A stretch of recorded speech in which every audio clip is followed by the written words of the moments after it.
Hi friends, आप सभी का आपके अपने यूट्यूब चैनल पढ़ाओ के योद्धा में हार्दिक स्वागत है। फ्रेंड्स, जैसा कि आप सभी को पता होना चाहिए कि अभी राजस्व जो मंत्री हैं उनके द्वारा जो राजस्व विभाग है उसमें 804 पटवारी के पोस्ट के लिए घोषणा की गई है। तो आप सभी तैयारी अच्छे से स्टार्ट कर दीजिए। और इसके साथ ही बिजली विभाग में भी 250 प्लस जो पोस्ट है उसके लिए भी घोषणा हमारे माननीय मुख्यमंत्री जी के द्वारा कर दिया गया है। तो ये पोस्ट फ्रेंड्स आना ही है, क्योंकि फ्रेंड्स आप सभी को पता होना चाहिए कि सरकार के 2.5 वर्ष अब पूरे हो चुके हैं।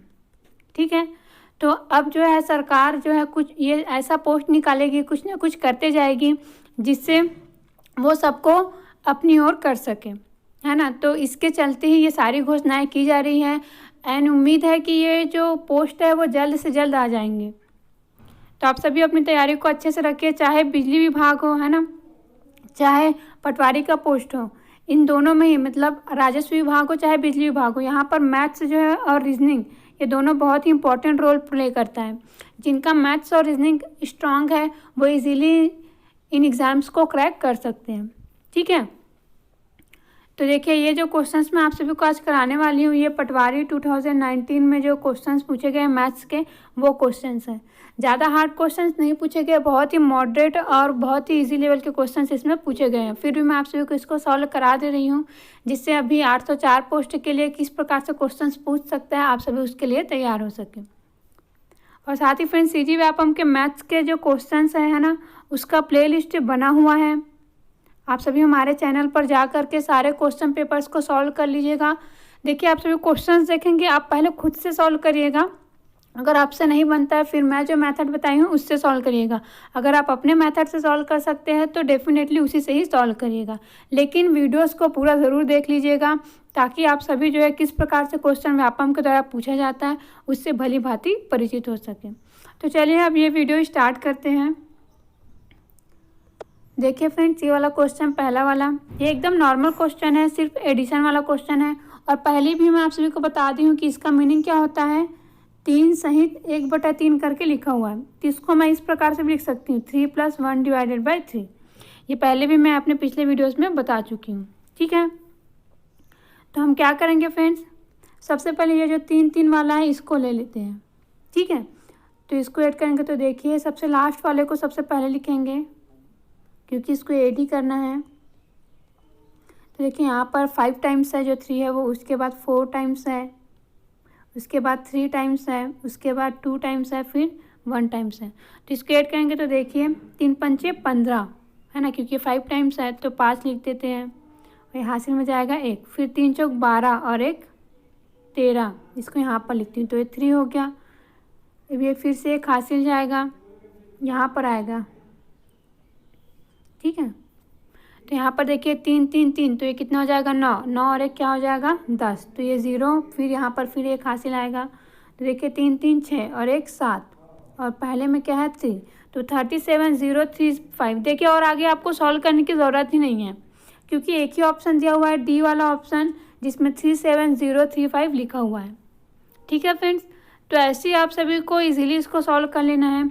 अब हो सकता है कुछ बच्चों के मन में डाउट आए कि बाकी ये भी तो बचा हुआ है ना, तो ये कैसे है। तो देखिए इसको ऐड करना बहुत ईजी है। देखिए यहाँ पर है, अगर मैं 3 वाला लेती हूँ, अब देखिए ये तो ये हो गया, अलग से ऐड कर दी मैं। अब क्या करेंगे, 3 वाले को सॉल्व करेंगे।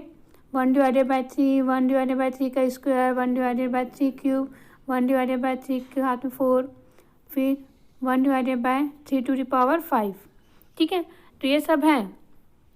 तो अब इसको क्या करेंगे, इसको ऐड करना है। तो ऐड करने के लिए क्या करते हैं फ्रेंड्स, सबका जो घात है नीचे में वो सेम होना चाहिए। देखिए यहाँ पर सबसे बड़ा घात है 5, है ना, तो ये जितना भी 3 है नीचे में इन सभी का घात समान होना चाहिए, तभी हम ऐड कर सकते हैं।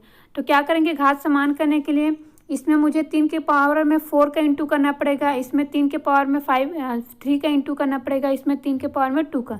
देखिए कैसे, मैं एक तो पहला वाला समझा दे रही हूँ। ठीक है, देखिए मैं ऊपर और नीचे 3⁴ का इंटू कर दूंगी इसमें।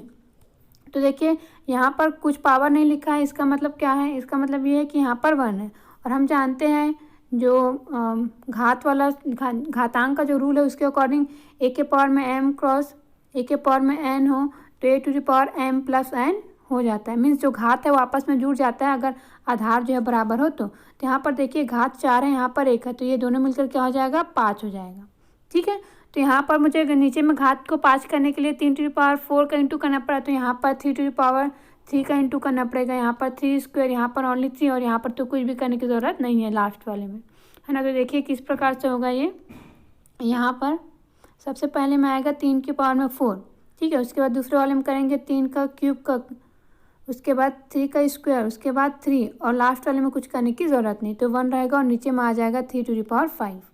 ठीक है, तो ये तो कंफर्म हो ही गया कि जो नीचे है वहाँ पर क्या आ जाएगा 3⁵। अब आगे देखिए, अगर मैं इसको सॉल्व करती हूँ तो देखिए 3⁴ क्या होता है 81 होता है, क्या होता है 81 होता है। 3 3 9 9 27, 27 81। उसके बाद 3 का स्क्वायर कितना होता है 27 होता है, 3 3 9 9 27। ये क्या है 3 का क्यूब है। 3 का स्क्वायर क्या होता है 9 होता है, और 1 3 तो है ही और 1 1 है। तो देखिए यहाँ पर अगर हम ऐड करते हैं तो 7 और 3 को ऐड करेंगे तो कितना हो जाएगा 10 हो जाएगा। कितना हो गया 10, 10 और 1 और 9 तो ये 20 हो गया और 1 21, कितना हो गया 21। तो हाँ यहाँ पर 1 लिख देंगे, हासिल में 2, तो 8 और 2 10 और 2 12, तो आ गया। ठीक है, तो इस प्रकार ही इसको सॉल्व करना रहता है। कभी भी इस टाइप से दिया रहता है जैसे घात वाला, तो हमें हमेशा याद रखना है कि कभी भी हम ऊपर मीन्स जो अंश होता है उसको तभी ऐड कर सकते हैं जब हर सबके बराबर हो। तो इसको ऐसे ही सॉल्व करना था। अब आगे चलते हैं, अगला क्वेश्चन देखते हैं। अगला क्वेश्चन देखिए मैं इसी प्रकार के क्वेश्चंस पहले भी करवा चुकी हूँ। तो यहाँ पर x star y is equal to 2x + 5y दिया हुआ है, तो मुझे क्या करना है 3 स्टार 5 और 5 स्टार 3 की वैल्यू निकालनी है, और ये कितना बड़ा है ये बताना है। मीन्स जो 3 स्टार 5 निकालूंगी वो 5 स्टार 3 से कितना बड़ा है ये हमें निकालना है। तो देखिए फ्रेंड्स बहुत सिंपल है, यहाँ पर कुछ नहीं करना है। देखिए ये 3 स्टार 5 दिया, मतलब यहाँ पर जो x है उसकी जगह में यहाँ पर 3 है, यहाँ पर जो y है उसकी जगह में यहाँ पर 5 है। तो बस इसको रखना है जो इक्वेशन है ये वाला उसमें। तो चलिए फ्रेंड्स रख देते हैं। तो देखिए सबसे पहले x की जगह में 3 रखेंगे और y की जगह में 5 रखेंगे, तो क्या आ जाएगा 3 दूनी 6 और 5 25, 3 दूनी 6 और 5 25, तो 25 और 6 को ऐड करेंगे तो कितना हो जाएगा 31। तो पहले वाले में क्या आया 31 आया। ठीक है, अब दूसरे वाले में क्या करेंगे फ्रेंड्स, कुछ नहीं करना है, यहाँ पर 5 लिख देना है, यहाँ पर 3 लिख देना है।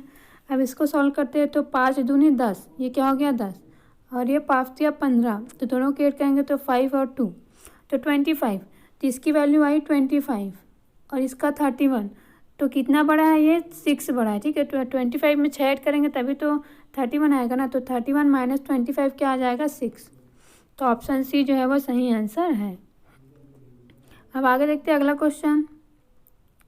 देखिए दो संख्याओं में से पहली के दुगुने के साथ दूसरी के 3 गुने को जोड़ने पर, ध्यान से सुनेंगे, दो संख्याओं में से पहली के दुगुने के साथ दूसरी के 3 गुने को जोड़ने पर 1200 प्राप्त होता है, जबकि पहली के 5 गुने में से दूसरी का 3 गुना घटाने पर 900 प्राप्त होता है, तब दोनों संख्याओं का अंतर कितना है।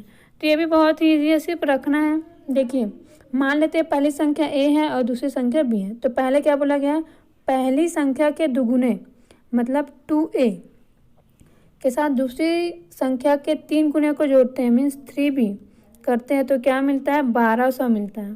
ठीक है, क्या मिलता है 1200। अब उसके बाद सेकंड क्या बोला जा रहा है, जबकि पहली के 5 गुने, 5 से गुना कर देते हैं पहली वाले को दूसरी के 3 गुने, यहाँ पर 3 गुना ही रहेगा, घटाते हैं। ठीक है, यहाँ पर घटाने का साइन रहेगा ना, जस्ट वेट, इसको मैं चेंज करती हूँ। हाँ, तो यहाँ पर माइनस साइन रहेगा, घटाने पर बोला गया है। क्या प्राप्त होता है 900 मिलता है। कितना मिलता है 900 मिलता है। तब हमें दोनों संख्याओं का अंतर निकालना है, मीन्स पहले दोनों संख्याएं निकालनी है फिर उनका डिफरेंस। तो देखिए अब यहाँ पर कैसे निकाल सकते हैं इसको, यहाँ पर भी 3b है, यहाँ पर भी 3b है, इसमें माइनस है इसमें प्लस साइन है, तो मैं क्या करती हूँ दोनों को ऐड कर देती हूँ। क्या करती हूँ दोनों को ऐड, मीन्स ये फर्स्ट इक्वेशन ले लेते हैं, ये सेकंड इक्वेशन। ठीक है, तो दोनों को ऐड कर देते हैं। तो जब मैं दोनों को ऐड करूँगी फ्रेंड्स, तो देखिए ये प्लस है और ये माइनस है, तो ये कट जाएगा। ठीक है, अब ऐड कर रही हूँ तो ये दोनों जुड़ जाएंगे, तो 5 और 2 कितना हो जाएगा 7 हो जाएगा। अब यहाँ पर 12 और 9 को ऐड करेंगे, ठीक है। तो 12 और 9 को ऐड करेंगे तो ये हो जाएगा 2100। कितना हो जाएगा? 2100। अब देखिए आगे, अब आगे देखते हैं। तो देखिए हमें पहले ए की वैल्यू मिल जाएगी। अब यहाँ से ए की वैल्यू चाहिए, इसलिए 7 को इधर ट्रांसफ़र कर देंगे तो 7 आ जाएगा नीचे में, ठीक है। तो 7 से डिवाइड करेंगे तो 7 या 21। तो ए की वैल्यू कितनी मिली? 300 मिल गया। ए की वैल्यू मिल गया मेरे को 300। अब जब ए की वैल्यू मिल गई है तो किसी भी ए की इक्वेशन में रख के हम बी की भी वैल्यू निकाल लेते हैं। चलिए तो अब मैं इसको रहने देती हूँ, थोड़ा साइड में सॉल्व कर लेते हैं। तो देखिए यहाँ पर रख देती हूँ सपोज़ मैं ए की वैल्यू को, है ना। तो देखिए ए की वैल्यू कितनी मिली मेरे को? 300 मिली। तो 2 से अगर मैं 300 का इंटू करूँगी तो कितना आ जाएगा? 600 आ जाएगा। कितना मिल जाएगा? 600 मिल जाएगा। प्लस क्या है? 3b इज इक्वल टू है 1200। तो देखिए ये 3b है और ये 600 है, इधर 1200। तो मैं 600 को इधर ट्रांसफ़र कर दूँगी। तो 1200 में से 600 घटाऊँगी तो कितना मिल जाएगा? 600 ही मिल जाएगा, ठीक है। कितना मिल जाएगा? 600 ही मिल जाएगा। तब देखिए 3b इज इक्वल टू 600। कितना? 3b इज इक्वल टू 600, है ना। तो अब मैं b की वैल्यू चाहिए, इसलिए 3 को इधर मैं ट्रांसफ़र कर दूँगी और इसको 3 से डिवाइड करूँगी। तो 3 दूनी 6। तो मुझे b की वैल्यू कितनी मिल गई? 200 मिल गया। a की वैल्यू मिला था 300 और b की वैल्यू मिल गई 200, है ना। तो दोनों का डिफरेंस कितना हो गया? 100। तो हमारे क्वेश्चन का आंसर क्या हो जाएगा? Option C 100। ठीक है फ्रेंड्स, समझ में आया होगा आप सभी को। कुछ नहीं किया, सिर्फ ए की जोड़ दिए तो ए की वैल्यू मिल गई। फिर ए की वैल्यू को किसी भी एक इक्वेशन में रख कर सॉल्व कर सकते हैं, तो मैं ऊपर वाले में रख दी हूँ और सिर्फ सॉल्व करूँ। सिर्फ जोड़ना, घटाना, गुना, भागे और कोई मेथड इसमें नहीं है। अब आगे चलते हैं, अगला क्वेश्चन देखते हैं। देखिए क्वेश्चन क्या है? 5 क्रमागत संख्याओं का योग 55 है, जबकि 7 क्रमागत संख्याओं का योग 77 है। तब पहली श्रेणी की सबसे बड़ी संख्या एवं दूसरी श्रेणी की सबसे छोटी संख्या का अंतर क्या है? तो ये सारे नंबर सिस्टम या फिर जो संख्या वाला एक चैप्टर ही आता है अलग से। अगर आप सभी फ्रेंड्स मैथ्स बहुत ही अच्छा स्ट्रॉन्ग करना चाहते हैं और व्यापम के क्वेश्चन जो सॉल्व करना चाहते हैं, तो एक बुक है मैथ्स का RS अग्रवाल, उससे डायरेक्टली क्वेश्चन उठाए जाते हैं। आप कभी कभी देखेंगे कि same to same question Vyapam में छपा हुआ मिल जाता है। मैं खुद देखी हूँ। तो आप सभी RS अग्रवाल का बुक लीजिएगा और प्रैक्टिस करिएगा। तो उसमें संख्याओं वाला चैप्टर है एक अलग से, ठीक है, और एक चैप्टर जो है वो नंबर सिस्टम का है। तो ये सारे क्वेश्चन आप सभी जो है वहीं पर ही प्रैक्टिस कर सकते हैं। देखिए वैसे तो ये बहुत ईजी क्वेश्चन है, लेकिन कई बार हम प्रैक्टिस नहीं किए रहते हैं तो हमसे गलती हो जाती है, हम रख नहीं पाते, समझ नहीं पाते हैं। इसलिए कितना भी ईजी क्वेश्चन हो, कम से कम 1-2 बार उसकी प्रैक्टिस ज़रूरी है। अब देखिए यहाँ पर कुछ नहीं है, 5 क्रमागत संख्याओं का योग। तो मैं मान लेती हूँ पहली संख्या क्या है? x है। तो दूसरी संख्या क्या हो जाएगी? x + 1। तीसरी संख्या x + 2। चौथी संख्या x + 3। पाँचवीं संख्या x + 5 इज इक्वल टू क्या बोला जा रहा है? 55 है बोला जा रहा है, ठीक है। तो पहले इसको सॉल्व कर लेते हैं। इसका मैं कलर चेंज कर देती हूँ। तो पहले x को जोड़ते हैं तो 1 2 3 4 5, तो 5x हो जाएगा। अब इनको जोड़ते हैं तो 1 2 कितना हो जाएगा? 3 3 + 3 कितना हो जाएगा? 6 हो जाएगा। और यहाँ पर 4 आएगा एक्चुअली में, ना, क्योंकि यहाँ पर 1 ऐड कर रहे थे, फिर 2, फिर 3, फिर यहाँ पर 4। हाँ ठीक है। तो देखिए यहाँ पर 1 2 कितना हो जाएगा? 3 3 + 3 6 हो जाएगा, प्लस 4 करेंगे तो 10 हो जाएगा इज इक्वल टू 55। अब इस 10 को इधर ट्रांसफ़र कर देते हैं। तो 55 में से 10 घटा दूंगी तो कितना मिल जाएगा मुझे? 45, ठीक है। कितना मिल गया? 45। तब ये कैंसर। अब इधर क्या है? 5x और इधर है 45। तो मुझे x की वैल्यू चाहिए, किसकी? x की। तो मैं 5 को इधर ट्रांसफ़र कर दूंगी तो 5 आ जाएगा नीचे में। क्या आ जाएगा? नीचे में। अब इससे डिवाइड करेंगे तो 5 नियम 45। तो मुझे x की वैल्यू क्या मिली पहले से? 5 नियम 45। अब देखिए यहाँ पर पहली श्रेणी की सबसे बड़ी संख्या, तो सबसे पहली संख्या अगर 9 है तो सबसे बड़ी संख्या क्या होगी यहाँ पर? x + 4। तो 9 में अगर मैं 4 ऐड कर दूँगी तो कितना मिल जाएगा? 13। तो पहली श्रेणी की सबसे बड़ी संख्या कौन सा है? 13 है। क्या है? 13 है, ठीक है। अब चलिए दूसरे को सॉल्व करते हैं। तो देखिए दूसरे को सॉल्व करने के लिए ना मैं यहाँ पर अलग कलर ले लेती हूँ। देखिए हम कहाँ तक आ गए थे? 5 संख्याओं तक आ गए थे। सेकेंड में बोला गया 7 संख्याओं तक। तो क्या करेंगे? इसमें x + 5 कर देंगे और x + 6 कर देंगे, ठीक है, बस। तो देखिए ये जो x की संख्या अब वो कितना हो जाएगा? 7x हो जाएगा। x की संख्या कितनी हो जाएगी? 7x हो जाएगा। अब इसको ऐड करते हैं तो ये 1 2 फिर से 3 फिर 3 6 हो जाएगा, फिर 4 ऐड करेंगे तो 10 हो जाएगा, 10 + 5 कितना हो जाएगा 15 हो जाएगा, है ना, 15 हो जाएगा, और 15 में 6 ऐड करेंगे तो कितना हो जाएगा 21 हो जाएगा। तो मुझे क्या मिलेगा 7x + 21 = 77। ठीक है, अब इसको मैं हटा रही हूँ। ठीक है, अब हम इसको सॉल्व करेंगे। तो देखिए क्या मिला, अपने को मिला था 7x + 21 = 77। तो चलिए अब इस 21 को इधर ट्रांसफ़र करेंगे तो इससे घटेगा। तो देखिए इसको घटा देते हैं। तो 7 में 1 घटाऊँगी 6 आएगा, 7 में 2 घटाऊँगी 5 आ जाएगा। क्या आ जाएगा 5। अब मुझे x की वैल्यू चाहिए सेकेंड वाले के लिए भी। इसको x ना लेकर के आप y लेकर के भी बना सकते हैं, पर हमें सिर्फ वैल्यू से काम है यहाँ पर, है ना। तो आप जैसा भी चाहे वैसा कर सकते हैं। तो देखिए यहाँ पर अब मैं इसको ट्रांसफ़र कर दूँगी 7 को, x की वैल्यू चाहिए इसीलिए। तो 7 × 8 = 56। तो x की वैल्यू कितनी मिली 8। और हमें क्या बोला गया यहाँ पर दूसरी श्रेणी की सबसे छोटी संख्या। तो दूसरी श्रेणी की सबसे छोटी संख्या क्या होगी 8 ही तो होगा ना, है ना, क्योंकि x के बाद x + 1 है, मीन्स उससे बड़ा है, तो सबसे छोटा क्या होगा x ही होगा। तो देखिए यहाँ पर 8 मिला सबसे छोटी संख्या, और वहाँ पर सबसे बड़ी संख्या 13, और दोनों का डिफरेंस कितना है 5। तो हमारे क्वेश्चन का आंसर होगा ऑप्शन ए। अब आगे चलते अगला क्वेश्चन देखते हैं।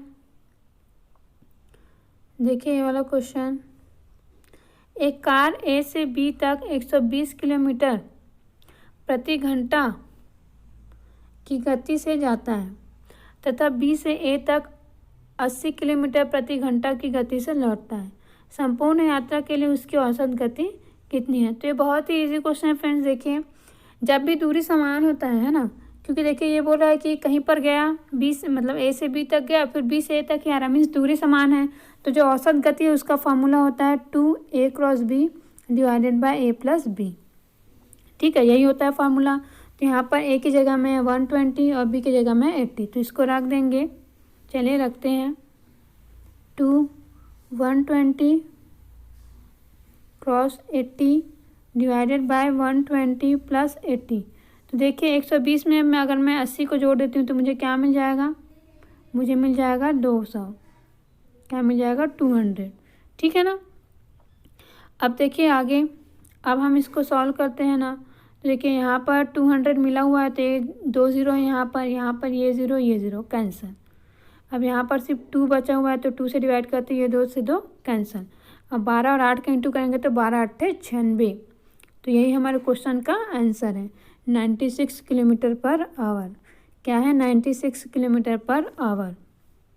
तो ये बहुत ही इजी क्वेश्चन है। अभी तक मैं जितना भी क्वेश्चंस कराई हूँ आई थिंक आप सभी इसको बना ही सकते हैं।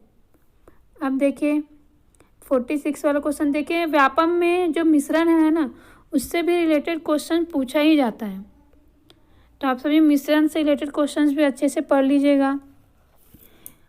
अब ये वाला क्वेश्चन देखते हैं यहाँ पर क्या पूछा गया। वैसे तो इसमें जो क्वेश्चन पूछा गया है वो नॉर्मल टाइप का क्वेश्चन ही पूछा गया है, डिफ़िकल्ट टाइप का क्वेश्चन नहीं है।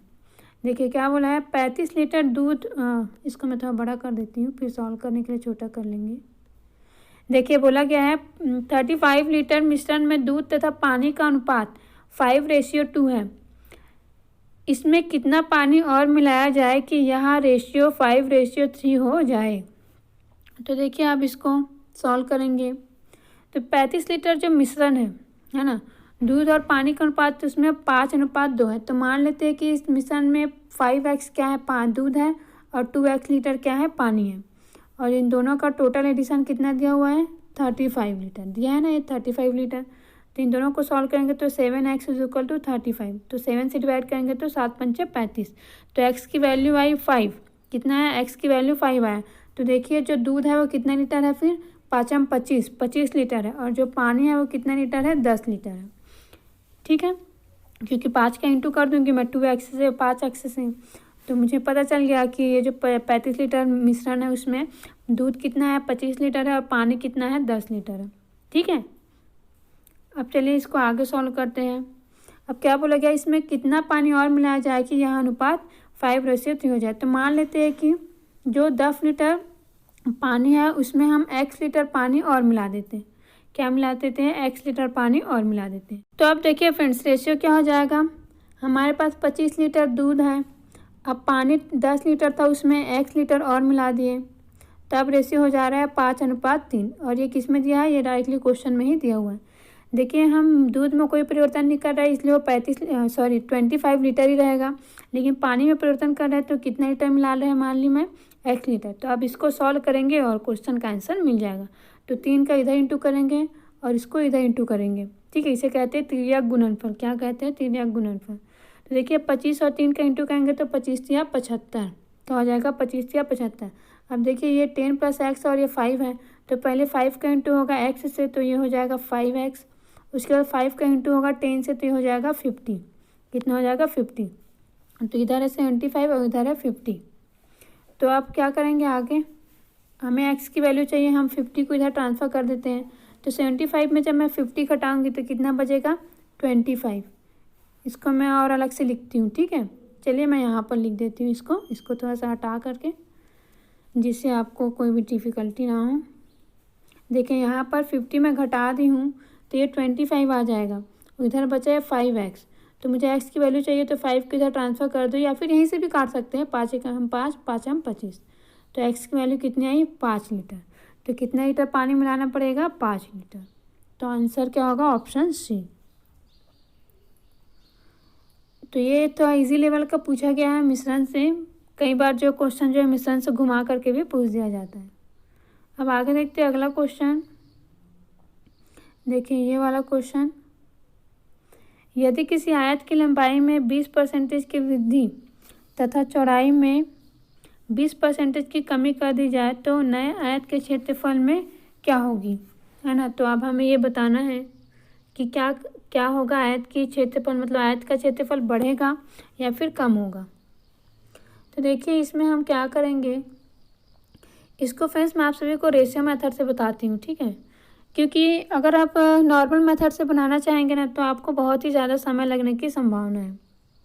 इसलिए क्या करते हैं, अपन रेशियो मेथड यूज़ करते हैं। रेशियो मेथड क्या होता है, मैं पहले ही बहुत सारा क्वेश्चन सॉल्व करवा चुकी हूँ, है ना। जो बच्चे कंटिन्यू देख रहे होंगे उनको पता होगा, और नहीं भी पता है तो रेशियो मेथड बहुत ही ज़्यादा ईजी है, जो आपको अभी समझ में आ जाएगा। देखिए क्या बोला गया, लंबाई में 20% की वृद्धि की गई, तो हम 20 को लिखेंगे, ठीक है। अब 20% है तो परसेंट मीन्स क्या, नीचे में 100। तो अगर इसको सॉल्व करते हैं तो क्या हो जाएगा, 20×5 1/5। तो रेशियो मेथड में हम क्या लेके चलते हैं, ये जो है नीचे वाला इसको मान लेते हैं मूल मतलब बेसिक, मतलब जो पहले था वो, क्या जो पहले था वो। और ये जो ऊपर में है ना, इसको मान लेते हैं, अगर वृद्धि बोला है तो वृद्धि या कमी बोला है तो कमी, ठीक है। मीन्स ये पहले वाला मान लेते हैं, मतलब पहले वाली लंबाई जो है वो नीचे वाला, और ऊपर में उस लंबाई में कितनी वृद्धि हुई है या फिर कितनी कमी की गई है उसको मान लेते हैं, ठीक है। अब उसके बाद उसको आगे सॉल्व करते हैं। तो चलिए कैसे करेंगे, देखिए यहाँ पर 20% मीन्स 1/5 आया। तो देखिए लंबाई में 20% की वृद्धि हो रही है, मीन्स लंबाई जो है पहले 5 था, अब क्या हो जाएगा, 6 हो जाएगा, क्योंकि 1 की वृद्धि हो रही है। तो अगर मुझे बाद वाला निकालना है तो भाई जितना वृद्धि हुआ है उसको ऐड कर दूंगी। ये पहले वाला है और ये वृद्धि है, तो दोनों को ऐड कर दूंगी तो बाद वाला मिल जाएगा, सिंपल। अब चौड़ाई में क्या बोला जा रहा है, 20% की कमी, मीन्स ये भी 1/5 है, लेकिन ये 5 से 4 हो रहा है, क्योंकि 1 अब यहाँ पर कम किया जा रहा है। कम करेंगे तो घटा देंगे और वृद्धि करेंगे तो जोड़ देंगे, तो हो जाएगा 5 से 4, ठीक है। तो देखिए ये पहले वाला लंबाई है ये, और ये पहले वाला चौड़ाई है, और ये बाद वाला चौड़ाई है, ठीक है। तो देखिए होता क्या है, जब भी हम क्षेत्रफल निकालते हैं आयत का तो क्या होता है, गुना होता है, लंबाई गुणित चौड़ाई। तो इन दोनों को इंटू कर देंगे, 5×5 = 25। और ये बाद वाला लंबाई और चौड़ाई है, ये वाला। तो बाद वाला निकालने के लिए इन दोनों को इंटू करेंगे तो 6×4 = 24। कितना हो गया, 6×4 = 24। तो ये पहले वाला क्षेत्रफल है, बाद वाला। तो हमें साफ साफ दिखाई दे रहा है कि कमी हो रही है। और कितने की कमी हो रही है, 1 की। कितने की कमी हो रही है, 1 की। अब देखिए ये पहले वाला क्षेत्रफल है, ये बाद वाला क्षेत्रफल है, तो कमी किसके रिस्पेक्ट में हो रहा है, पहले वाले के रिस्पेक्ट में, ठीक है। किसके रिस्पेक्ट में हो रहा है, ये जो पहला वाला 25 है उसके रिस्पेक्ट में ही तो 24 हो रहा है ना, कम हो रहा है 1। तो कभी भी अगर परसेंट में चेंज करना रहता है तो जिसके रिस्पेक्ट में हो रहा है उसको नीचे लिख देते हैं, ठीक है। जितनी कमी हो रही है या वृद्धि हो रही है उसको ऊपर लिखते हैं, और क्या करते हैं, जिसके रिस्पेक्ट में हो रहा है उसको नीचे लिखते हैं और 100 से इंटू कर देते हैं। क्या कर देते हैं, 100 से इंटू कर देते हैं, और यही हो जाता है परसेंटेज।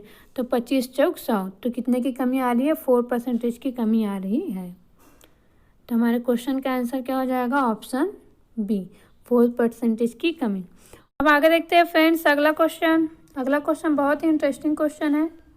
एक व्यक्ति कुछ संतरे 100 रुपये में 60 की दर से खरीद कर, ध्यान से सुनेंगे, एक व्यक्ति कुछ संतरे 100 रुपये में 60 की दर से खरीद कर 120 रुपये में 70 की दर से बेचता है, उसका लाभ % कितना है?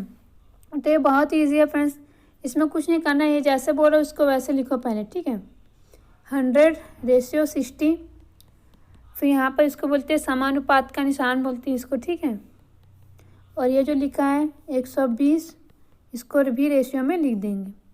फिर इसका फार्मूला होता है सॉल्व करने का, मध्य पद का गुणनफल मीन्स इन दोनों का गुणनफल माइनस अंतिम पद का गुणनफल डिवाइडेड में होता है अंतिम पद का गुणनफल क्रॉस 100, ठीक है। देखिए मैं आपको बता देती हूँ, पहले तो याद रखिए इसको रेशियो में लिखेंगे, उसके पास समानुपात का साइन रहेगा, फिर इन दोनों को रेशियो में लिखेंगे, ठीक है। फिर होता है मध्य पद का गुणनफल माइनस अंतिम पद का गुणनफल डिवाइडेड बाय अंतिम पद का गुणनफल क्रॉस 100, ठीक है। सिंपल सा फॉर्मूला याद रखिए, आप सभी इसको इजीली सॉल्व कर सकते हैं। तो चलिए करते हैं। तो यहाँ पर मध्य पद में कौन कौन से आ जाएंगे, देखिए 60 और 120 ये दोनों मध्य में आएंगे, तो 60 और 120 का इंटू, अब इसको मैं हटा रही हूँ, ठीक है। फार्मूला आप सभी लिख लीजिए अगर नहीं पता होगा तो अब मैं हटाती हूँ इसको। देखिए मध्य पद का गुणनफल 60 और 120 जो है मध्य पद में आ जाएगा, तो 60 × 120 माइनस अंतिम पद का गुणनफल 100 × 70 डिवाइडेड बाय अंतिम पद का गुणनफल 100 × 70 क्रॉस 100 % में चेंज करना है, इसलिए 100 से इंटू कर देंगे। अब इसको सॉल्व करते तो देखिए ये 100 से ये 100 कैंसल, अब ऊपर सॉल्व करते तो 12 6 का 72, ठीक है। तो ये हो जाएगा 7200, इन दोनों का इंटू करते हैं तो देखिए ये क्या है, एक 100 है और एक 70 है, तो ये हो जाएगा 7000, क्या हो जाएगा 7000। तो 7200 में से 7000 घटा दूंगी तो कितना मिल जाएगा मुझे, 200 मिल जाएगा, कितना मिल जाएगा 200 मिल जाएगा, ठीक है। और नीचे में क्या है 70 है, क्या है नीचे में 70 है ना। तो आप देखिए, क्योंकि देखिए यहाँ पर ये वाला 100 से ये वाला 100 कैंसिल हो गया था, अब ऊपर को सॉल्व करी तो यहाँ पर 7000, यहाँ पर आ गया 7200 और यहाँ पर आया 7000। तब क्या करेंगे, अब दोनों को घटाया तो 200 बच गया और नीचे में 70 बचा हुआ है, तो ये दोनों आया। तो देखिए ये 0 से ये 0 कैंसल, तो क्या मिल गया मुझे 20/7। अब ये जो 20/7 इसको मैं ऐसे लिख सकती हूँ 2 सहित 6/7%, क्योंकि देखिए 7 का 2 से इंटू करूँगी तो क्या हो जाएगा 7 दूनी 14 और 14 में 6 ऐड करूँगी तो कितना हो जाएगा 20/7 आ जाएगा। तो चाहे मैं ऐसे लिखूँ चाहे ऐसे लिखूँ एक ही बात है, ठीक है। तो मेरे क्वेश्चन का आंसर होगा ऑप्शन सी, क्या होगा ऑप्शन सी। तो फ्रेंड्स आज का ये लास्ट क्वेश्चन है, आप सभी को ये वीडियो कैसा लगा कमेंट करके ज़रूर बताइएगा, और कोई भी डाउट आया हो जो मैं बताई हूँ उसमें तो उसको पूछ लीजिएगा, मैं अगले वीडियो में उसको अच्छे से और बता दूँगी। और आप सभी अपनी तैयारी अच्छे से रखिए, अब तो वैकेंसीज़ का जो घोषणा है वो भी हो चुका है, तो ये वैकेंसी कभी भी आ सकता है। और साथ ही जो सम परीक्षक वाला आया था है ना, मतलब उसके लिए नोटिफिकेशन, तो ये भी कभी भी आ सकता है, इसकी भी तैयारी आप सभी अच्छे से रखिएगा। क्योंकि देखिए फ्रेंड्स अभी ही मौका है आप सभी के लिए, इतने टाइम से आप सभी तैयारी कर रहे हैं, तो अगर कोई भी पोस्ट आता है तो आप सभी को अच्छे से उसके लिए तैयार रहना है ताकि आपके हाथ से वो ना छूटे। तो थैंक यू फ्रेंड्स।